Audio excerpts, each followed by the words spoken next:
Fernandinho's Manchester City return might make the difference. Manchester City missed Fernandinho, but will his return be enough to tilt things their way? Adam Bate takes a look at his role and the signs that City have not been at their best. Manchester City's win over Southampton marked a welcome return to form for the reigning champions after losing 3 of the previous 4 games. But the goal that City conceded means that one worrying trend continues. Pep Guardiola's side are now on a run of 7 Premier League matches in which they have failed to keep a clean sheet. It is the first time in Guardiola's top-flight managerial career that he has endured such a sequence. For a coach who so values control, that will be a concern. The hope comes from the fact that Fernandinho, the midfielder who missed the team's back-to-back defeats, is back. He will surely be essential if City have any hope of keeping out Liverpool on Thursday.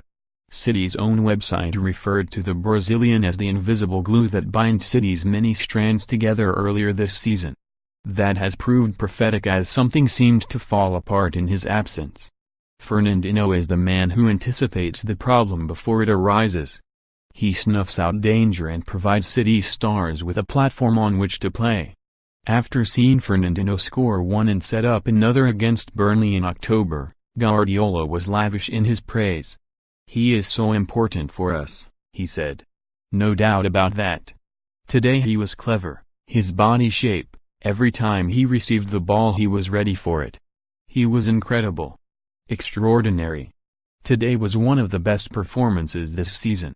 Nobody doubts Fernandinho's importance now, but what is really interesting is that the clues to City's downturning form were there in the player's stats even before his absence and even before it showed in the results. The man tasked with shutting down and protecting has been working much harder of late. The evidence is in the number of defensive actions. In the first 7 games of the season, Fernandinho did not even make a tackle in 4 of them.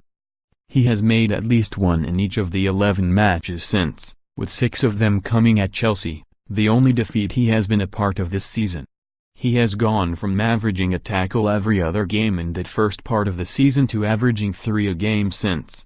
The number of fouls he is conceding has also doubled in this second phase of games, and his own assessment of his role helps to highlight the point.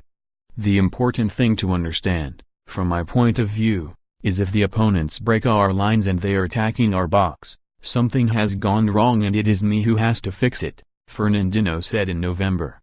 The fact that City's fixer is now so much busier hints at a problem. Like an early warning system, the chances are that Guardiola's on-field controller would be the first to sense it.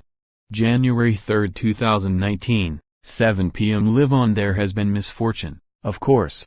Andros Townsend produced a wonder strike. Ricardo Pereira's late winner was almost as good. But the underlying numbers show they are giving up more chances while not creating as much as before. The Leicester defeat was the first time this season that City's expected goals numbers were not superior to their opponent. Have teams found a way to hurt them that they were missing before? Liverpool certainly have the weapons to damage City more than just about anyone else.